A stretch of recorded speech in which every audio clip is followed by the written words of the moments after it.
नमस्कार, जय हिंद प्यारे दोस्तों। स्वागत है एक बार फिर से आप सभी का आपके अपने इस YouTube channel learn with DS sir पर। साथियों, आज की इस क्लास में हम आप सभी के लिए एक बार फिर से लेकर के हाजिर हो चुके हैं RPF कांस्टेबल तथा SI परीक्षा 2024 के लिए रीजनिंग का एक बेहतरीन प्रैक्टिस सेट। साथियों, आज की इस क्लास में हम रीजनिंग का प्रैक्टिस सेट नंबर 14 डिस्कस करेंगे।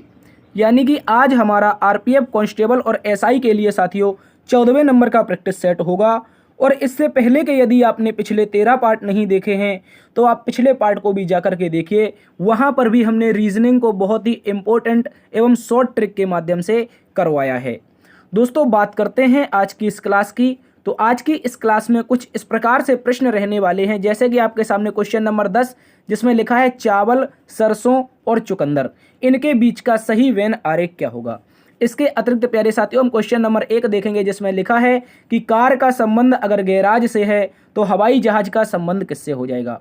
प्यारे दोस्तों, ये भी एक सादृश्यता का महत्वपूर्ण प्रश्न है। तो इस तरह के इंपॉर्टेंट जो प्रश्न होंगे आप सभी के एग्जाम के लिए, उन प्रश्नों को आज हम कवर करेंगे। चलिए दोस्तों, शुरू करते हैं आज की इस प्यारी सी क्लास को। क्वेश्चन नंबर 1 की ओर बढ़ते हैं। उससे पहले साथियों आपको एक डेटा दिखा देते हैं। यार, इसमें बहुत धमाके से परिवर्तन हो गया है। यार, क्या परिवर्तन हुआ है कि जो अपना अप्रैल का महीना था, 1 अप्रैल से 28 अप्रैल तक के बीच में देखो 61% ऐसे साथी हैं जिन्होंने चैनल को बिल्कुल भी सब्सक्राइब नहीं किया है। साथियों, ये कल आंकड़ा 60 था, लेकिन अब आप देख रहे होंगे यहाँ पर पिछले 1 महीने का डेटा है, आप लोग सब्सक्राइब कर ही नहीं रहे हो। पता नहीं क्या हो गया है यार। अगर इस तरह की निरंतर आप लोग क्लासेस चाहते हैं तो प्लीज़ एक बार चैनल को सब्सक्राइब कर लीजिए। यहाँ पर भी देखो जिन्होंने सब्सक्राइब किया है उनकी संख्या मात्र 38% बची है। अभी भी 61% ऐसे लोग हैं जिन्होंने नहीं किया है। तो भाई यार, आप लोगों से हाथ जोड़ करके निवेदन है, प्लीज़ इस तरह की क्लासेस के लिए बहुत मेहनत लगता है, आप चैनल को प्लीज़ सब्सक्राइब कीजिए। चलिए दोस्तों, हम शुरू कर लेते हैं आज की इस प्यारी सी क्लास को। क्वेश्चन नंबर 1 पे चलते हैं।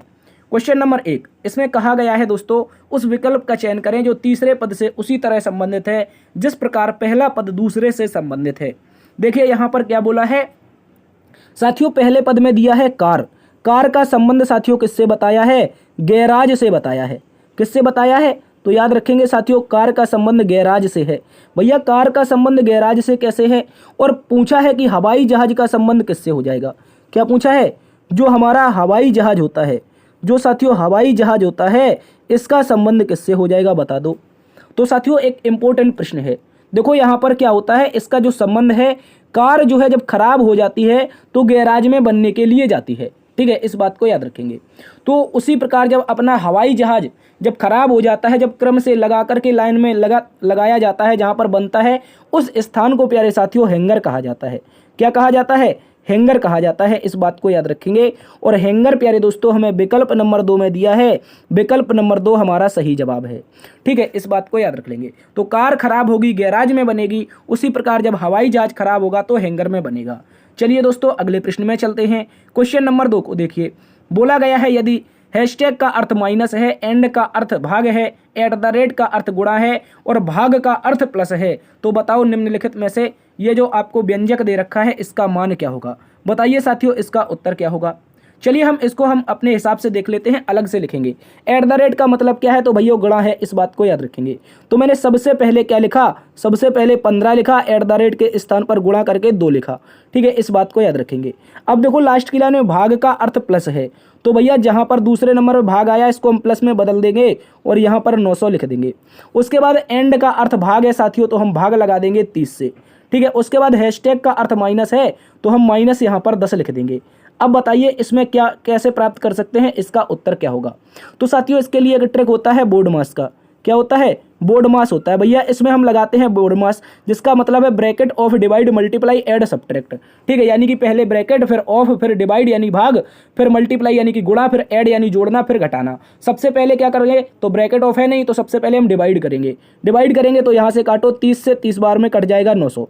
ठीक है, माइनस का यहाँ पर 10 है और प्लस यहाँ पर हो जाएगा 15 दूनी का 30। ठीक है, 30 कितना हो जाएगा भैया? 60 हो जाएगा और 60 में 10 चला जाएगा। तो इस प्रश्न का प्यारे साथियों जो उत्तर आएगा वो आप लोगों का 50 होगा।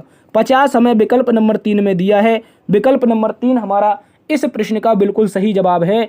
इस बात को आप सभी याद रखेंगे। क्या हो जाएगा साथियों? विकल्प नंबर 3। अगले प्रश्न में आ जाइए जल्दी से बिना किसी समय को व्यर्थ किए हुए। क्वेश्चन नंबर 3 बताइए इसका उत्तर क्या होगा। कह रहा है निम्नलिखित प्रश्न में कौन सा तत्व क्वेश्चन मार्क का स्थान पर आना चाहिए। बता दीजिए साथियों ऐसा कौन सा तत्व है जो क्वेश्चन मार्क के स्थान पर आना चाहिए। तो देखो गौर से देखो, सबसे पहले सीरीज देख लेते हैं।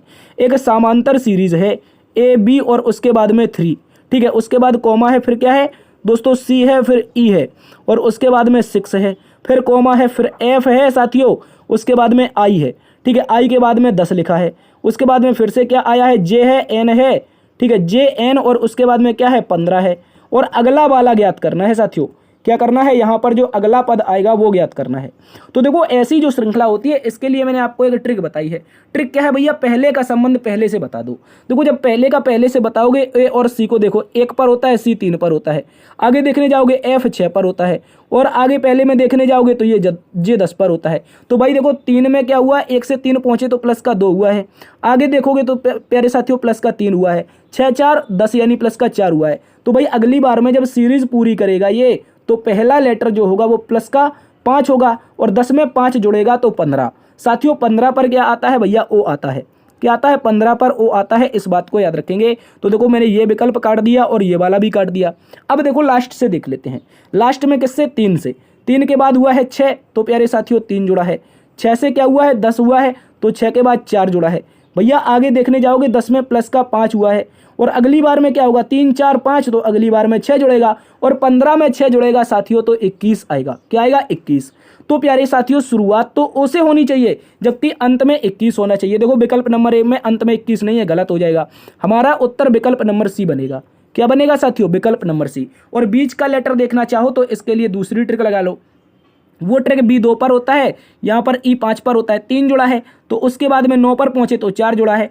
आगे देखो 15 हुआ है, सॉरी 14 हुआ है तो 9 5 14, 5 जुड़ा है तो 14 में आगे 6 जोड़ देंगे तो साथियों 20 हो जाएगा। और 20 पर क्या होता है साथियों, टी होता है। इस तरह से हमारा उत्तर बनेगा ओटी 21 जो कि विकल्प नंबर सी में है। साथियों यही हमारा सही जवाब है, इस बात को आप सभी याद रखेंगे। क्या हो जाएगा, ओटी 21 हो जाएगा। इसमें संबंध होता है पहले का पहले से, दूसरे का दूसरे से और तीसरे का तीसरे से, और समांतर सीरीज में संबंध बनता जाता है। बस इसी प्रकार से इस प्रश्न को हम सॉल्व कर लेते हैं। चलिए अगले प्रश्न में आ जाइए। क्वेश्चन नंबर 4 जिसमें बोला गया है साथियों ए का अर्थ 26 है, सुन का अर्थ 27 है, तो कैट का अर्थ क्या होगा। देखो साथियों एक महत्वपूर्ण प्रश्न है आप सभी के लिए। देखो ए को 26 कैसे लिखा गया है इसको देखते हैं। ए को क्या लिखा है, 26, ठीक है। उसके बाद सुन, SUN, सुन कह सकते हैं या फिर इसको सन कह सकते हैं, ठीक है। कोरिया वाले इसको सुन बोलते हैं, अपन लोग इसको सन बोलते हैं, ठीक है। तो हम क्या बोल देंगे, सुन कह सकते हैं या फिर सन कह लो, ठीक है, सन कह लो तो इससे बेहतरीन होगा। सन में सूरज होता है और सन को क्या लिखा गया है भैया, 27 लिखा गया है। और हमें बताना है कैट का कोड, किसका, CAT का कोड बताना है भैया। CAT देख लो क्या हो जाएगा। तो प्यारे दोस्तों आप यहाँ पर लॉजिक समझो। ए का जो विपरीत बनता है, ए का विपरीत जेड बनता है। कैसे, मैंने आपको एक ट्रिक बताई है, अगर आप लोगों को याद है भैया, अगर याद है तो एक बार जल्दी से मुझे सुन के बता दो, सुना के। तो आप बोलेंगे सर आज, आज, इसके बाद बॉय, बॉय मतलब BY, फिर क्या होता है 6 होता है, फिर क्या होता है भैया दूध वाला DW, उसके बाद इवनिंग होता है, क्या होता है EV होता है इवनिंग। उसके बाद फूफा जी से मिलते हैं, फिर हम लोग GT रोड पर जाते हैं, फिर हमें वहाँ पर हाई स्कूल मिलता है। उसके बाद हम इंडियन रेलवे में जाते हैं, फिर क्या होता है जैकलीन जैसी लड़की मिलती है, फिर क्या होता है भैया आप बोलेंगे केपी बोलेंगे तो कमला पसंद खाते हैं। उसके बाद LO लव हो जाता है, फिर वो मन को भा जाती है। तो ये तो एक ट्रिक वही क्या हो गई भैया, एक ट्रिक हो गई, इस बात को याद रखेंगे। ये अपोजिट हैं। यहाँ पर जो मैंने इतनी सारी आपको कथा सुनाई है, ये सारी की सारी कथा किस लिए है, यहाँ पर अपोजिट बताने के लिए। क्या है भैया, आज बॉय 6, दूध वाला, इवनिंग फूफा जी, GT road, high school, Indian railway, Jacqueline, Kamla Pasand, love और मन। इस तरह से याद कर लो भैया। तो इस तरह से याद करोगे तो ए का अपोजिट जेड जो कि स्थानीय मान 26 दे रखा है, उसी पर हाई स्कूल मतलब H का जो होगा वो क्या हो जाएगा भैया, यहाँ पर जो S है इसका हो जाएगा H, और H कितने पर होता है, तो आप बोलेंगे सर ये 8 पर होता है। यू बोलेंगे फूफा जी, FU देखेंगे तो F यहाँ पर F कितने पर होता है, 6 पर होता है। N का क्या होगा भैया, N का मन हो जाएगा मतलब M, और M कितने पर होता है, 13 पर होता है। तो 13 6 19 8 27। अगर आप अपोजिट के स्थानीय मान जोड़ते हैं तो हमारा 8 प्लस का 6 प्लस का क्या हो जाएगा 13, तो ये सभी मिलाकर के 27 बनाते हैं। वही 27 यहाँ पर हमें दिया गया है। उसी प्रकार अब मैं सी को देख लेता हूँ, किसको, सी वाले को देख लेता हूँ। तो चलिए सी को देखते हैं। सी का भैया अपोजिट X होता है, ए का क्या होता है जेड होता है, टी का क्या होता है, T टी का होता है जीटी रोड, देखो ये जीटी रोड मिल जाएगा, जी हो जाएगा, ठीक है, तो इसका जी हो जाएगा। तो भैया एक्स जो होता है वो 24 पर, जेड जो होता है वो कितने पर, आप बोलेंगे 26 पर, और जी होता है 7 पर। 24, 26, 50, 7, 57। तो इस प्रश्न के लिए जो हमारा उत्तर आएगा वो साथियों 57 आएगा। क्या आएगा? 57। 57 विकल्प नंबर सी में है, विकल्प नंबर सी हमारा सही जवाब है। जल्दी से बताओ क्या आपको समझ में आया है? आप बोलेंगे हाँ। देखो लॉजिक क्या है, एक बार फिर से समझ लो साथियों। यहाँ पर जो भी नंबर दिए गए हैं, जैसे ए है, सन है, कैट है, तो इनका हम विपरीत कर देंगे। विपरीत करके जो भी स्थानीय मान होगा उसको जोड़ देंगे। हमारा उत्तर विकल्प नंबर सी 57 आ जाएगा। चलिए अगले प्रश्न का उत्तर बताओ। क्वेश्चन नंबर 5 एक प्यारा सा प्रश्न है। इसमें बोला गया है निम्नलिखित प्रश्न में 3 विकल्प एक समान है जबकि एक अलग है, उस अलग विकल्प की पहचान कीजिए। चलिए बताओ। इसके लिए तो हम क्या करते हैं भैया, इनके लिए स्थानीय मान का प्रयोग करते हैं। जैसे मैं विकल्प नंबर 1 की बात करता हूं, यहाँ पर क्या हो जाएगा, यहाँ विकल्प नंबर 1 में ओ होता है 15 पर, यू होता है साथियों 21 पर, और इसके बाद में क्यू होता है 17 पर, और टी होता है हमारा 20 यानी 20 पर। उसी प्रकार जो क्यू होता है वो 17 पर होता है। और साथियों एफ को देखेंगे आप लोग, एफ हमारा 6 पर होता है, एस हमारा साथियों 19 पर होता है, ई हमारा 5 पर होता है। उसी प्रकार एल को देख लो, एल कितने पर साथियों 12 पर, के कितने पर 11 पर, एन कितने पर होगा, तो भैया एन हमारा जो हो जाएगा वो 14 पर। और यहाँ पर 1 मिनट, यहाँ पर ये 14 पर हो गया, और जे कितने पर, तो बोलेंगे 10 पर। ठीक है, इसके अलावा अब लास्ट वाला देख लेते हैं। यू होता है साथियों 21 पर, और सी होता है हमारा 3 पर, और वाई होता है भैया हमारा 24 पर। ठीक है, और इसके बाद में बी कितने पर होता है, तो बोलेंगे 2 पर होता है। ठीक है, इस बात को याद रखेंगे। तो कुछ इस तरीके से हम इसको बनाएंगे। अब बताओ इसका उत्तर क्या होना चाहिए। आप बोलेंगे सर ऐसे तो कुछ समझ में नहीं आ रहा है, तो भाई ऐसे देखो, इसका हम देख लेते हैं अल्टरनेट। तो भैया 15 में अल्टरनेट जब मैंने जोड़ा 2 तब हुआ है 17। उसी प्रकार 17 में हमने अल्टरनेट जोड़ा है 2 तब हुआ है 19।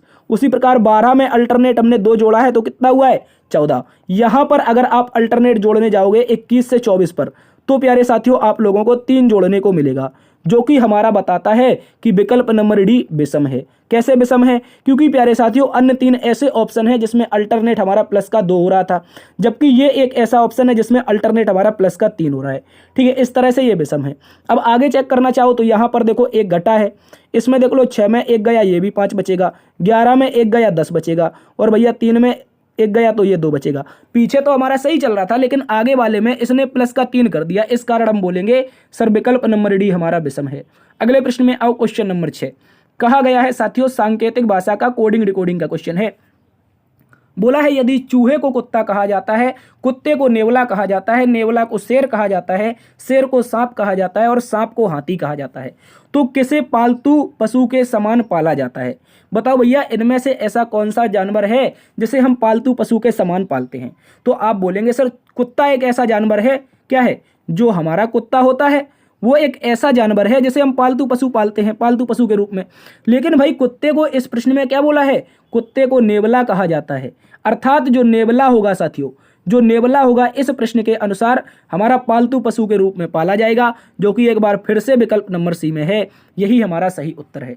ठीक है, याद रखेंगे। देखो बेसिकली हम कुत्ते को पालतू पशु के रूप में पालते हैं, लेकिन भैया प्रश्न में कुत्ते को क्या बोला है, बोला है कुत्ते को नेवला कहा जाता है, तो इस कारण उत्तर आपका नेवला आएगा। अगले प्रश्न में आ जाइए। क्वेश्चन नंबर 7 एक महत्वपूर्ण प्रश्न है वर्णमाला से संबंधित। बोला गया है यदि उपरोक्त अंग्रेजी वर्णमाला को विपरीत क्रम में लिखा जाता है। मान लीजिए आपके सामने जो अंग्रेजी वर्णमाला है वो इस तरह से लिखी है, ए से लेके जेड तक। भैया वो कह रहा है इसको जेड से ए लिख दो, क्या लिख दो, जेड वाई, और उल्टा करके बी ए ऐसे लिख दो। अब कह रहा है तो ओ के दाईं ओर 8वां वर्ड कौन सा होगा, किसके, भैया ओ के दाईं ओर। तो यहां पर कहीं ओ हमारा आएगा, आप बोलेंगे हाँ सर। तो इसके लिए हम कर क्या सकते हैं, मुझे बताओ। मैंने कहा अगर यहां कहीं पर ओ आता है, और एक बात याद रखो दिशाएं हमेशा कुछ इस तरीके से होती है। यहां पर राइट राइट का मतलब होता है दाईं ओर, और यहां पर लेफ्ट लेफ्ट का मतलब होता है बाईं ओर। ठीक है, इस बात को याद रखेंगे। तो प्यारे साथियों गौर से समझो, मैं कह रहा हूं कि ओ के दाईं ओर 8वां वर्ड कौन सा होगा ये बताना है। तो भैया मुझे बताओ पहले ओ कितने पर होता है, आप बोलेंगे 15 पर होता है।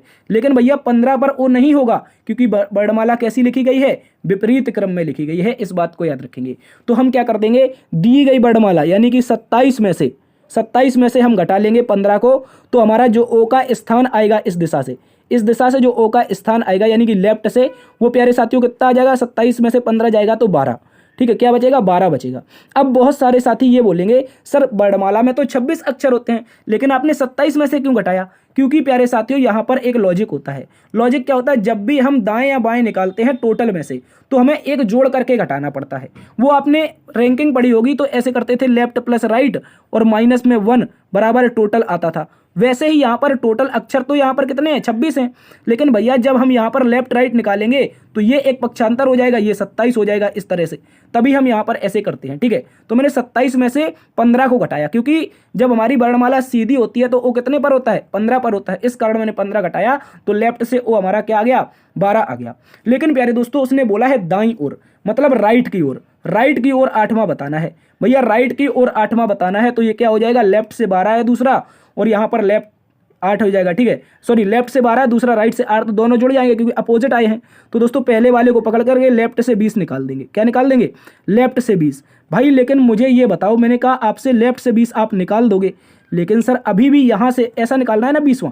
कैसा निकालना है, गौर से समझो। यहाँ से ये लेफ्ट है, यहाँ से 20वां निकालना है।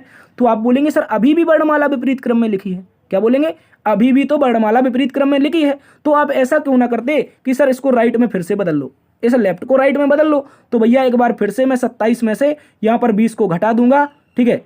तो ये हमारा लेफ्ट से राइट में बदल जाएगा। और अब इस राइट से जब हम जाएंगे, ए से जाएंगे 7वें नंबर पर, क्या बचेगा, ए से हमारा राइट से 7 बचेगा। तो मैं ए से शुरुआत करता हूं जब राइट से यहाँ पर जाने की, तो 7वें नंबर पर जो लेटर आता है वो जी आता है।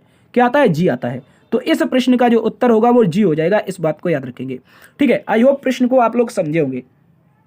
देखो यदि नहीं समझे हो, मैं पूरी ये खिचड़ी मिटा देता हूं। तो सीधा सा देख लो, मैं आपसे कह रहा हूं ओ के दाईं ओर पूछा है तो पहले ऐसे लिख लेते हैं, यहां से ओ से ही हम वर्णमाला लिख लेते हैं। क्या लिख लेते हैं, ओ से, क्योंकि उल्टी लिखनी है ना, तो ऐसे लिखनी थी, जेड से लेकर के ए तक ये लिखनी थी। अब मैं कह रहा हूं, मैं आपको सीधा समझा देता हूं। ओ से, ओ के पहले क्या होता है, एन होता है, एन के पहले एम होता है, एम के पहले एल होता है, एल के पहले के होता है, के पहले पी होता है, पी के पहले जे, ओहो गड़बड़ हो गई, के पहले जे होता है, ठीक है। जे के पहले क्या होता है, आई होता है, आई के पहले एच होता है, उसके बाद क्या होता है, जी होता है, फिर क्या होता है हमारा, फिर हमारा एफ हो जाता है, ठीक है। जी के पहले क्या हो जाता है, एफ, उसके बाद क्या होता है, ई होता है, फिर डी होता है, फिर क्या होता है, सी होता है, सी के बाद बी और फिर ए। कुछ इस तरीके से हमारी वर्णमाला होती है। तो मैंने कहा आपसे, अभी हमने इसको उल्टा लिखा है ना, उल्टा। अब वो कह रहा है कि दाईं ओर, कह रहा है ओ के दाईं ओर 8वां बताओ। तो मैंने कहा ओ तो ये रहा, दाईं ओर 8वां बताना है ना, तो पहला, दूसरा, तीसरा, चौथा, 5वां, 6वां, 7वां और 8वां जो लेटर आएगा, बस ऐसे ही देख लो। ये हमारा विकल्प नंबर बी में जी दिया है। वो पूरी खिचड़ी अगर नहीं देखना है तो ऐसे समझ लो, बस इतना सा उत्तर है। चलिए अगले प्रश्न में चलते हैं। अगला प्रश्न क्वेश्चन नंबर 8, जिसमें बोला गया है साथियों, कह रहा है सभी जल पवित्र हैं। कथन निष्कर्ष से है, इसको हम आरेख के माध्यम से करेंगे, समझिए। कह रहा है सभी जल पवित्र हैं, तो जितने भी हमारे J4 जल हैं वो सारे के सारे क्या हैं, वो हमारे सारे के सारे P4 पवित्र हैं। अब बोला है सभी मंदिर पवित्र हैं। क्या बोला है, जितने भी मंदिर हैं वो सारे के सारे पवित्र हैं। तो सर पवित्र के अंदर हम मंदिर को भी बना देंगे, पवित्र के अंदर M4 मंदिर को बना देंगे, तो सारे के सारे पवित्र हमारे, सारे के सारे मंदिर हमारे पवित्र में आ जाएंगे। देखो एक बार फिर से समझो, मैं इसको मिटा देता हूँ एक बार, अगर नहीं समझ में आ रहा है तो फिर से समझो। समझना क्या है, बस इतनी सी बात है यार। कह रहा है सभी के सभी जल पवित्र हैं, तो मैंने कहा जितने भी जल हैं, एक मिनट, जितने भी हमारे J4 जल हैं वो सारे के सारे क्या हैं, याद रखेंगे, पवित्र हैं, P4 पवित्र हैं, इस तरह से। अब बोला है सभी मंदिर पवित्र हैं, तो भैया जितने भी मंदिर आ रहे हैं वो पवित्र के अंतर्गत आ रहे हैं, तो मैं इस तरह से M4 मंदिर बना दूंगा पवित्र के अंतर्गत, ठीक है। इस तरह से बन जाएगा। अब निष्कर्ष को देखते हैं। निष्कर्ष नंबर 1 कह रहा है सभी जल मंदिर हैं। मुझे बताओ क्या सभी जल का जो पार्ट है वो M4 मंदिर में आ रहा है, मुझे बता दो। ये J4 जल और ये M4 मंदिर, बताओ कहीं पर आ रहा है ऐसा आ रहा है? आप बोलेंगे बिल्कुल नहीं आ रहा है, ये तो गलत है, तो पहला वाला गलत हो जाएगा। अब कह रहा है सभी मंदिर जल हैं, तो भैया अभी हम कह रहे थे कि सभी मंदिर, पहले वाले जब हमने निष्कर्ष को देखा तो बोला सभी जल मंदिर हैं, बिल्कुल नहीं है। तो अब आप कैसे कह सकते हो सभी मंदिर जल है, तो ये भी गलत हो जाएगा। और जब ये भी गलत हो जाएगा तो साथियों आप लोग इसमें निष्कर्ष निकाल के लाओगे नाइदर नॉर, यानी कि यदि ना तो एक निष्कर्ष निकलता हो और ना ही 2 निकलता हो। ऑप्शन नंबर डी इस प्रश्न का बिल्कुल सही जवाब बनेगा, याद रखेंगे। चलिए साथियों अगले प्रश्न में, क्वेश्चन नंबर 9 बोला गया है चावल है, सरसों है और चुकंदर है। क्या बोला है, चावल, सरसों और चुकंदर। तो प्यारे दोस्तों अच्छे से याद रखो, चावल एक अलग फसल है जो कि हमारी खरीफ में होती है। अब अगर हम सरसों की बात करते हैं तो ये हमारी अलग फसल है जो कि कब होती है, तो आप बोलेंगे सर ये रबी में होती है। और चुकंदर एक अलग फसल है चूंकि सलाद में आती है और सलाद वाली फसलें जायद में होती हैं। तो तीनों की तीनों अलग फसलें हैं। तीनों की तीनों साथियों जब अलग फसलें हैं तो आप क्या बोलेंगे, एक हमारा सर चावल के लिए हो जाएगा, ठीक है, एक चावल के लिए, दूसरा साथियों सरसों के लिए हो जाएगा, और तीसरे की बात करेंगे तो हमारा चुकंदर के लिए हो जाएगा। किसके लिए? चुकंदर के लिए। तीनों के तीनों अलग बनेंगे तो साथियों आप बोलेंगे सर विकल्प नंबर ए एक ऐसा विकल्प है जो हमारा उत्तर बनेगा। ठीक है, एक किसकी फसल है तो बोलेंगे सर खरीफ की है। ठीक है, गौर से समझ लो। दूसरी किसकी है तो रबी की है। किसकी है? याद रखेंगे ये जो फसल है ये रबी की है, और ये वाली फसल जायद की होती है। तीनों अलग अलग फसलें हैं भैया। देख लो अगला क्वेश्चन देख लो 10वें नंबर का। बोला है निम्नलिखित प्रश्न में से विषम विकल्प ज्ञात करें। जल्दी से बताओ इसका उत्तर आप लोगों को क्या आ रहा है। देखिए प्रश्न नंबर 10 को देखते हैं। तो कैसे देख सकते हो यार, एक डार्क एरिया है, बस डार्क एरिया को ताड़ लो, मतलब पकड़ लो। डार्क एरिया को पकड़ोगे तो ऑप्शन नंबर ए, मैं यहां पर एंटी क्लॉकवाइज जा रहा हूं। कहां? Anti clockwise. मैंने कहा घड़ी मेरी कैसी होती है, कुछ इस तरीके से। गौर से समझ लो एंटी क्लॉकवाइज और क्लॉकवाइज क्या होता है। तो भाई जब ये घड़ी मेरी यहाँ पर 12 पर है और इसकी जो सेकंड वाली सुई है, वो सेकंड वाली सुई जब ऐसी चलती है, ऐसी चलती है तो ये क्लॉकवाइज होती है। जबकि यही सुई अगर ऐसी उल्टी चलने लगे, उल्टी ऐसे चलने लगे, तो ये एंटी क्लॉकवाइज हो जाती है। ठीक है, इस बात को याद रखेंगे। तो मैं कह रहा हूँ मेरी ये जो सुई है, ये जो मेरी सुई है अब उल्टी चली है इस तरह से। पहले वाले में ऑप्शन नंबर ए में कैसे चली है तो आप बोलेंगे उल्टी चली है ऐसे। ठीक है, और ऑप्शन नंबर बी को देखो। ऑप्शन नंबर बी में भी साथियों ये उल्टी ही जा रही है। कैसी जा रही है? उल्टी जा रही है ऑप्शन नंबर बी में भी। इस तरह से समझेंगे। इसके बाद ऑप्शन नंबर सी को देखो, तो ऑप्शन नंबर सी में भी हमारी एंटी क्लॉकवाइज ही जाएगी, मतलब उल्टी दिशा में ऐसे जाएगी, ऐसे ऐसे। ठीक है, इस तरह से। तो दोस्तों ये भी हमारी पहली वाली जो थी वो साथियों क्या थी? ACW मतलब एंटी क्लॉकवाइज। दूसरी वाली भी हमारी ACW एंटी क्लॉकवाइज थी। तीसरी वाली भी हमारी ACW एंटी क्लॉकवाइज है। अब चौथी को देखते हैं। तो चौथी साथियों कुछ इस तरीके से जा रही है, और ये भी जा रही है भैया ACW। कैसे जा रही है? ACW मतलब एंटी क्लॉकवाइज। मतलब कहाँ से? मैंने यहाँ से पकड़ी और ऐसे करके ऊपर ले गए, उल्टी दिशा में। अब की बार साथियों जब विकल्प नंबर डी को देख रहे हैं तो ये हमारी क्लॉकवाइज जा रही है, मतलब कि CW जा रही है। ठीक है, क्लॉकवाइज का मतलब क्या है? घड़ी की सुई यहाँ से शुरू हुई और ऐसी चली आई। अभी तक सभी उल्टी जा रही थी इस तरह से। ठीक है, जबकि ये वाली कैसे जा रही है? सीधी जा रही है। ठीक है, सीधी। तो भैया ये वाली जो है ई नंबर की, ये हमारी विषम हो जाएगी। क्या पूछा? निम्नलिखित में से विषम क्या होगा? क्योंकि ये विषम इसलिए होगी साथियों क्योंकि ये क्लॉकवाइज है, अन्य सभी एंटी क्लॉकवाइज है। इस बात को याद रखेंगे। ऑप्शन नंबर ई हमारे प्रश्न का बिल्कुल सही जवाब बनेगा। अगले प्रश्न में आ जाओ। क्वेश्चन नंबर 11 बोला गया है यदि सीना टीना से दक्षिण पश्चिम की ओर 40 मीटर है। तो प्यारे दोस्तों मैं सबसे पहले यहाँ पर कुछ लड़कियां हैं इनको बना लेता हूँ। ठीक है, हमारे पास कुछ लड़कियां मिली हैं, इन लड़कियों की मैं दिशा बना देता हूँ। कह रहा है सीना जो है वो टीना से दक्षिण पश्चिम की ओर 40 मीटर है। तो सबसे पहले तो आप दिशाओं को समझो, दिशाओं का ज्ञान होना जरूरी है। ये हमारी ईस्ट हो जाएगी, उल्टे हाथ की तरफ वेस्ट, खपड़ी की तरफ हमारी नॉर्थ, और नीचे पैरों की तरफ साउथ। देसी भाषा में बता देता हूँ, सीधे हाथ की तरफ ईस्ट, उल्टे हाथ की तरफ क्या हो जाएगी? आप बोलेंगे सर उल्टे हाथ की तरफ पश्चिम, और हमारी खोपड़िया की तरफ उत्तर हो जाएगी, और नीचे पैरों की तरफ दक्षिण। इस तरह की कुछ दिशाएं होती हैं भाई। उसने बोला है दक्षिण पश्चिम में सीना जो है वो टीना से दक्षिण पश्चिम में 40 मीटर है, अर्थात दक्षिण पश्चिम जो बनेगी वो साउथ और ईस्ट को बोला जाता है। तो भैया कुछ इस तरीके से दिशा बनेगी, इस तरीके से। ठीक है, तो मैं कह रहा हूं, गौर से समझ लो साथियों, क्या कह रहा हूं? मैं कह रहा हूं अगर मैं टीना को यहां पर रखता हूं तो इससे दक्षिण पश्चिम में कितनी दूरी पर? आप बोलेंगे सर 40 मीटर की दूरी पर। 40 मीटर की दूरी पर T4 टीना से सीना है, इस तरह से याद रखेंगे। अब बोला है और रीना सीना से दक्षिण पूर्व की ओर, क्या बोला है? और रीना जो है वो सीना से दक्षिण पूर्व की ओर, क्या है? दक्षिण पूर्व की ओर। ये तो मैंने गड़बड़ कर दिया यार, ये तो दक्षिण पश्चिम बोल रहा था यार। क्या बोला था? पहला दक्षिण पश्चिम बोला था, तो मैं साउथ वेस्ट यहां पर बनाऊंगा, तो मैंने ये तो गड़बड़ कर दी, ये गड़बड़ कर दी दया। ये वाली मुझे इस तरीके से बनानी चाहिए थी कि जो टीना है टीना से जो सीना है, कौन है? जो हमारी सीना है, यहां पर मैं कर देता हूं, यहां पर जो S4 सीना है वो T4 टीना से दक्षिण पश्चिम में 40 मीटर है। तो इस तरह से ये बन जाएगी। अब कह रहा है कि साथियों जो रीना है वो सीना से दक्षिण पूर्व की ओर, जो रीना R4 रीना वो सीना से, किससे? S4 सीना से, अर्थात यहां से दक्षिण पूर्व की ओर। अब ये दिशा बनेगी साथियों, ये दक्षिण पूर्व वाली बनेगी। तो दक्षिण पूर्व की ओर 40 मीटर है, कौन है? तो आप बोलेंगे R4 रीना। R4 जो रीना है साथियों ये हमारी सीना से 40 मीटर दक्षिण पूर्व की ओर है। तो कुछ इस तरीके से आएगा। अब क्वेश्चन में ये पूछा है, कह रहा है फिर रीना टीना के सापेक्ष किस दिशा में है? बताओ मुझे। फिर जो R4 रीना है कहाँ है? ये रही R4 रीना, T4 टीना से किस दिशा में है? तो आप बोलेंगे साथियों ये दिशा कौन सी होती है? भैया ये दिशा कौन सी होती है? पैरों की तरफ, अभी बताए थे ना, तो कौन सी होती है? आप बोलेंगे सर दक्षिण की दिशा होगी। तो इस प्रश्न का जो प्यारे साथियों उत्तर आएगा वो हमारा दक्षिण आ जाएगा। क्या आ जाएगा? दक्षिण, जो कि हमें विकल्प नंबर डी में दिया है, यही हमारा सही उत्तर है। इस बात को आप सभी प्यारे साथी अच्छे से याद रखेंगे। हमसे दूरी नहीं पूछी, उसने ये पूछा है कि फिर जो रीना है, आर फॉर रीना, वो टीना के सापेक्ष, टी फॉर टीना के सापेक्ष किस दिशा में है? तो ऊपर से सीधा नीचे आ रही है भैया, पैरों की तरफ। पैरों की तरफ दक्षिण होती है, मैंने अभी बताया था। बस इस बात को आप सभी याद रख लेंगे। तो प्यारे साथियों, आज की क्लास को बस यहीं पर समाप्त करते हैं। आशा करते हैं आज की क्लास आप सभी को पसंद आई होगी। एक बार मैं फिर से वही आंकड़ा दिखा देता हूं कि यार जो अप्रैल का माह है, अप्रैल के माह में मात्र और मात्र 61% ऐसे लोग बचे हैं जिन्होंने चैनल को अभी भी सब्सक्राइब नहीं किया है। भाई क्या चाहते हो मुझे ये बता दो, कुछ इनाम विनाम चाहिए हो तो बता दो। इस तरह की मेहनत के लिए मैं फिर भी आपके लिए इतना कर रहा हूँ यार, तो प्लीज़ आप मेरे लिए एक बार से सब्सक्राइब का बटन दबा दो। बस टक से दबाना, यही राइट हैंड कॉर्नर पर जहाँ पर लिखा है सब्सक्राइब, SUBSCRIBE, सब्सक्राइब वाला दबा दो। जिन साथियों ने दबा दिया है उनका बहुत बहुत धन्यवाद। आप लोग एक बार से सेशन को लाइक कर दीजिए, दोस्तों में शेयर कर दीजिए। मिलते हैं एक नई वीडियो में, तब तक के लिए बस इतना ही कह सकते हैं। देखते रहिए आपका अपना परिवार, मस्त रहिए, खुश रहिए, स्वस्थ रहिए। मिलते हैं एक नई वीडियो में, तब तक के लिए जय हिंद, जय भारत, जय मां सरस्वती।